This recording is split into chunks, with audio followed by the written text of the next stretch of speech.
चारों देशों में कोई बेरोजगार हो गया ना तो उसको सरकार 1.5 से 2 लाख रुपया महीना देती है। लोकपाल का पावर है कि प्रधानमंत्री से सवाल पूछ देगा। देखिए तो यही जी रहे हैं सर, हम लोग तो जनगणना के काम में आ रहे हैं। यदि भारत में सरकार ऐसा करे ना तो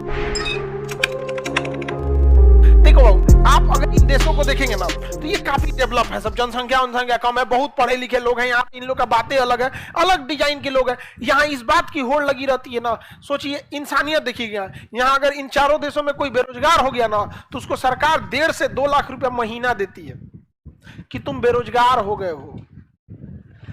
आप उल्टा सोचिए, यदि भारत में सरकार ऐसा करे ना तो कोनो कमवे नहीं करेगा, और वहां लोग शर्म के मारे लेते नहीं है। मेंटेलिटी कहां जाती है? हमारे यहां जिसको जैसा मौका मिलता है वो वैसा करप्शन करता है, जिसको जिस लेवल पे मिला, और अगर नहीं कर रहा है तो बहुत बड़ी संभावना है कि उसको मौका ही नहीं मिल रहा है। आप काम कराने के लिए, ईंटा जोड़वाने के लिए उसको 8 बजे से काम करना चालू 11 बजे करेगा, तो टाइम मार दिया आपका। दुकान पे जाइएगा मिठाई खरीदने तो क्वालिटी खराब कर दिया, वहां करप्शन मारा। मतलब जिसको जिस लेवल पे जा रहा है। भारत में सबसे ज्यादा तवज्जो दिया जाता है पैसे को, इसलिए हम लोग केवल उसी को करप्शन कहते हैं जो पैसा मारा है। जो क्वालिटी खराब किया उसको नहीं देखते हैं, टाइम खराब किया उसको नहीं देखते। तो ये लोग इस मामले में बहुत बेहतर है, जिंदगी तो यही जी रहे हैं सर, हम लोग तो जनगणना के काम में आ रहे हैं। ये स्कैंडिनेवियाई देश होते हैं। इस स्कैंडिनेवियाई देश में सबसे बेहतर है बीच वाला स्वीडन। कौन है? स्वीडन। अच्छा, स्वीडन ने क्या किया था, कहा था कि हमारे यहाँ करप्शन खत्म हो जाना चाहिए। सोचिए इतना करप्शन खत्म होने के बावजूद उसने कहा कि करप्शन जो है और खत्म होना चाहिए, तो उसने एक नया पद लाया, ओम्बड्समैन। क्या लाया? ओम्बड्समैन, जिसे लोकपाल कहते हैं। क्या कहते हैं? लोकपाल। आप जाके लोकपाल में शिकायत कीजिएगा, जिसके खिलाफ वो जांच कर देगा। और उस लोकपाल के पास इतना पावर है कि आप कोई स्वीडन का एक नॉर्मल बच्चा लोकपाल के पास जाके कहे कि मुझे शक है कि प्रधानमंत्री इस चीज में घोटाला किए, ये नहीं कि प्रधानमंत्री घोटाला किए, आप डेडिकेटेड बताइए कि किस काम में। ये नहीं कि प्रधानमंत्री से आप पसंद नहीं है तो सीधे बोल दिए, आप किसी एक चीज में बताइए, आपको उसका पूरा डिटेल जांच करके वो लोकपाल देगा।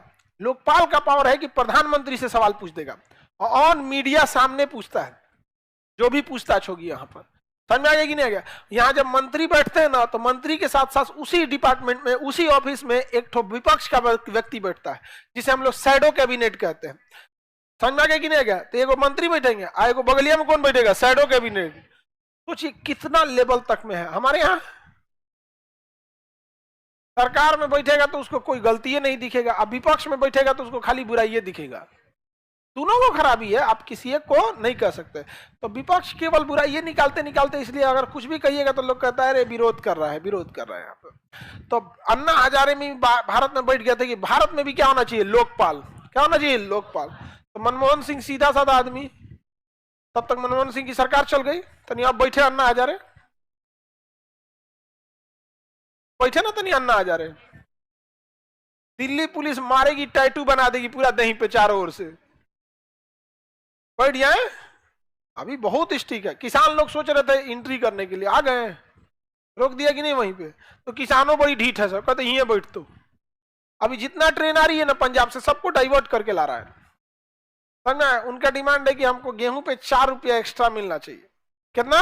4 रुपया। अब मीडिया वाला कह रहा है कि 10 लाख करोड़ का खर्चा आएगा।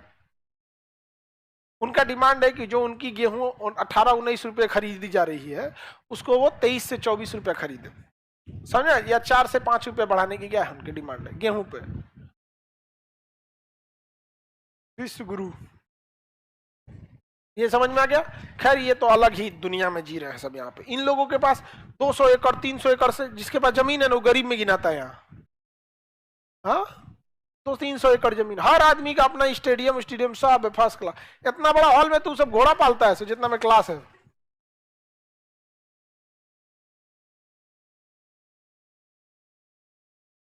बकलोलिया कर, आप भी तो पाले, घोड़ा है विषय बेवकूफ से, घोड़ा थोड़ी है, सही से गधा है सब।